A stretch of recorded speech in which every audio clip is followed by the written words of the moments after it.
આજે mix sprouts અને vegetables ઉમેરીને ઇન્સ્ટન્ટ હાંડવો બનાવીશું અને એકદમ સોફ્ટ બનશે અને પ્રોટીન તથા ફાઇબર અને આયર્ન વિટામિન્સથી ભરપૂર રહેશે. અને આ હાંડવો તમે બાળકોના લંચ બોક્સમાં પણ આપી શકો, સાંજના જમણમાં પણ કરી શકો અને પરિવારને ખૂબ ભાવશે અને આ રીતે અપમ પાનમાં પણ બનાવી શકો. તો શરૂઆત કરીશું. નમસ્કાર, હું કલ્પના અજય નાયક.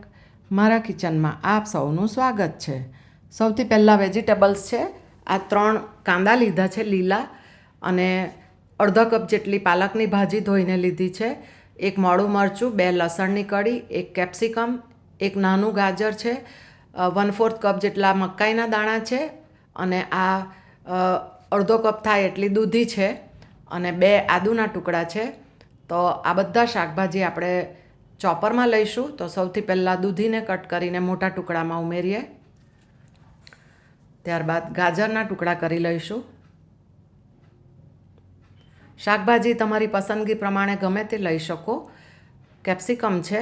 આજની રેસિપીમાં વપરાયેલ તમામ ઇન્ગ્રેડિયન્ટ્સનું લિસ્ટ મેં ડિસ્ક્રિપ્શન બોક્સમાં આપેલું છે, ત્યાંથી તમે જોઈ શકો છો. વટાણા પણ લઈ શકો, ફ્લાવર લઈ શકો, બીન્સ લઈ શકો, તુવેરના દાણા હોય તો એ પણ લઈ શકાય. તો આ રીતે શાકભાજીથી ભરપૂર અને પોચો પોચો એટલો સરસ હાંડવો બનશે કે તમે ખાતા જ રહી જશો.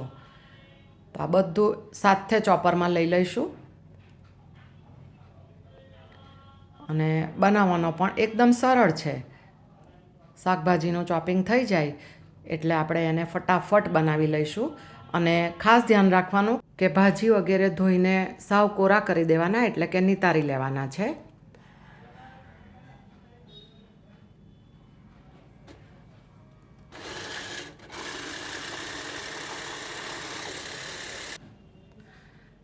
એકવાર આ રીતે ખોલીને અંદરથી ફેરવી લઈશું અને ત્યારબાદ ફરીથી ચોપરને આપણે ઘુમાવીશું. સાધારણ કરકરા રહે ને એ રીતે મેં આ રીતે ચોપ કરવાના છે શાકભાજીને, કે જેથી હાંડવામાં સરસ મજાનો નાનો ક્રંચ પણ આવશે. સાવ પેસ્ટ ના થઈ જાય એનું ધ્યાન રાખવાનું. ચોપ કરેલા શાકભાજીને એક મિક્સિંગ બાઉલમાં લઈશું. ત્યારબાદ મેં કઠોળના મગ લીલા આવે છે એ, ચોળી અને મઠ ત્રણેયને સ્પ્રાઉટ્સ કરી લીધા છે. તો 1 કપ લઈશું અને આ સ્પ્રાઉટ્સને મેં સારી રીતે ધોઈને કોરા કરી લીધા છે. તો એને મિક્સર જારમાં લઈએ અને 2 ટેબલસ્પૂન જેટલું સાધારણ ખટાશવાળું દહીં ઉમેરીશું અને પાણી વિના જ એને ક્રશ કરી લઈશું. સાધારણ દાણેદાર રહે, એટલે કે મોટો રવો કેવો હોય એ ટાઈપનું મેં ક્રશ કર્યું છે.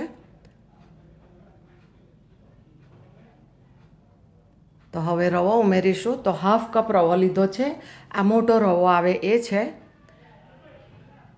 બાકીનો 1/2 કપ બાકી છે, તો એમાં 1/4 કપ જેટલો બારીકવાળો રવો લઈશું. આ રવો હું સાધારણ શેકીને ભરું છું કે જેથી અંદર જીવાત નહીં લાગે. અને બાકીનો 1/4 કપ જેટલો ચણાનો ઝીણો લોટ લીધો છે, એટલે કે આપણે ટોટલ 1 કપ લોટ ઉમેરીશું. રવો અને ઝીણો રવો, મોટો રવો તથા ચણાનો લોટ મિક્સ થઈને. અને 3 ચમચી જેટલું તેલ ઉમેર્યું.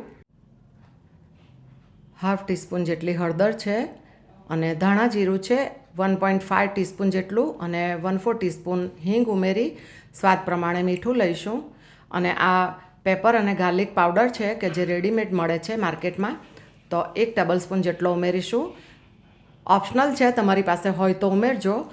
1/2 ટીસ્પૂન આમચૂર પાવડર ઉમેરીશું અને 1 ટીસ્પૂન થાય એટલો ગોળ લીધો છે. તમે ખાંડ પણ ઉમેરી શકો.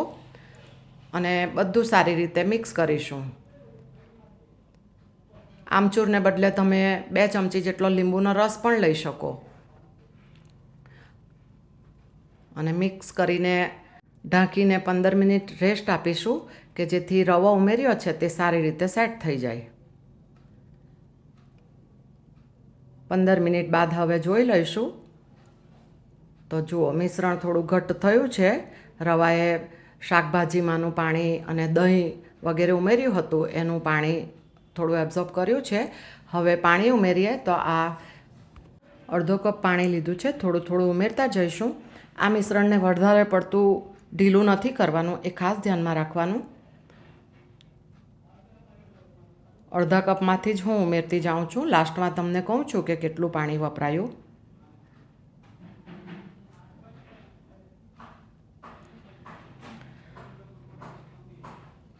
આ રીતે તમે ઇન્સ્ટન્ટ હાંડવો બનાવો તો આથાવાળું ખાવાથી એસિડિટીનો પ્રોબ્લેમ થતો હોય એ આપણે નિવારી શકીએ. તો મેં અડધો કપ જેટલું પાણી લીધું હતું એ ઉમેરી દીધું છે અને આ રીતનું મિશ્રણ તૈયાર કરવાનું છે.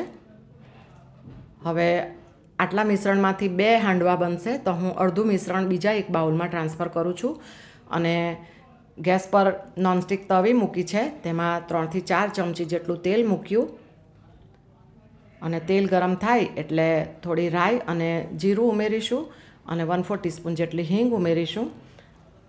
અને રાઈ જીરું ફૂટે એટલે હું ગેસને થોડી વાર બંધ કરી દઉં છું અને આ બાજુ બીજી તરફ જે આપણું હાંડવાનું મિશ્રણ છે એમાં 1/2 ટીસ્પૂન ઈનો અને 1 ચમચી જેટલું પાણી ઉમેર્યું અને સારી રીતે મિક્સ કરવાનું. અને તૈયાર કરેલ વઘારમાં આપણે 1/2 ટીસ્પૂન જેટલા તલ ઉમેર્યા છે અને આ તૈયાર કરેલ હાંડવાનું મિશ્રણ ઉમેર્યું અને હું ગેસ ફરીથી મેં ચાલુ કરી દીધો છે અને મિશ્રણને આ રીતે સારી રીતે સેટ કરી દેવાનું. ઉપરથી મેં બીટની કતરણ ઉમેરી છે, બીટ છીણીને લીધું છે અને ઢાંકણ ઢાંકીને મીડિયમ ફ્લેમ પર રાખીશું. 5 થી 7 મિનિટમાં વાવ, જુઓ હાંડવો સરસ ફૂલી ગયો છે. તો આપણે એને પલટાવી લઈશું. તો એક મોટી પ્લેટ લીધી છે મેં અને દાજી ના જવાય એટલા માટે આ રીતે કિચન નેપકિન નીચે રાખવાનો અને હાંડવાને પલટાવી લઈશું. જુઓ કેટલો સરસ એક સાઈડે કૂક થઈ ગયો છે. તો બીજી સાઈડે કૂક કરવા માટે મેં નાની ચમચી ભરીને તેલ મૂક્યું છે અને આ રીતે બીજી સાઈડે એને કૂક થવા માટે મૂકી દઈએ ઢાંકીને. અને 6 થી 7 મિનિટ મેં રાખ્યો હતો. તો ફરીથી એ ઢાંકણ મેં આ રીતે મૂક્યું છે અને કિચન નેપકિનના ઉપયોગથી આપણે હાંડવાને અનમોલ્ડ કરી દઈશું.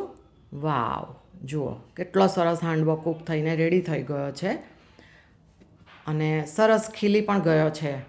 તો સર્વિંગ કરીશું તો એને મેં સિમ્પલ દહીં અને ટામેટો કેચઅપ સાથે સર્વ કર્યું છે અને દહીંની ઉપર થોડી કોથમીર અને થોડી બીટની કતરણ મૂકીશું. તો પહેલાં હાંડવાને કટ કરી લઈએ અને હાંડવાની ઉપર પણ થોડી બીટની છીણ અને કોથમીરથી ગાર્નિશ કરીશું. અને હાંડવો કેટલો જાળીદાર બન્યો છે એ હું તોડીને બતાવું ને ત્યારે ધ્યાનથી તમે જોજો. સરસ ફૂલી ગયો છે જુઓ અને અંદરથી ગ્રીન કલર પણ કેટલો સરસ દેખાય છે શાકભાજી વગેરેનો.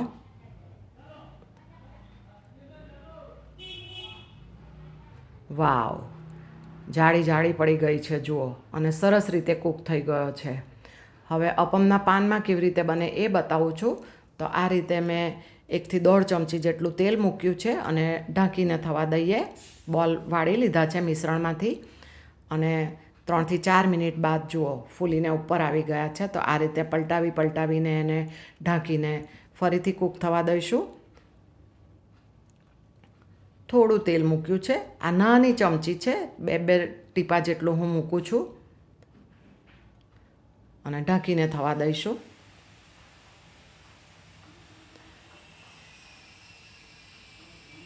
ફરતેની કિનારીને પણ આપણે કૂક કરી લેવાની.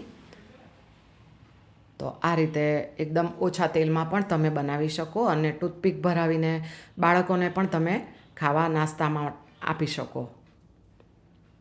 અને આ અપમના બોલ પણ હું તમને તોડીને બતાવું ને ત્યારે ધ્યાનથી જોજો કે કેટલા સરસ અંદરથી પણ કૂક થઈ ગયા છે. તો રેસીપી ગમી હોય તો વિડીયોને શેર અને લાઈક કરજો. તમારું ધ્યાન રાખજો અને આવજો.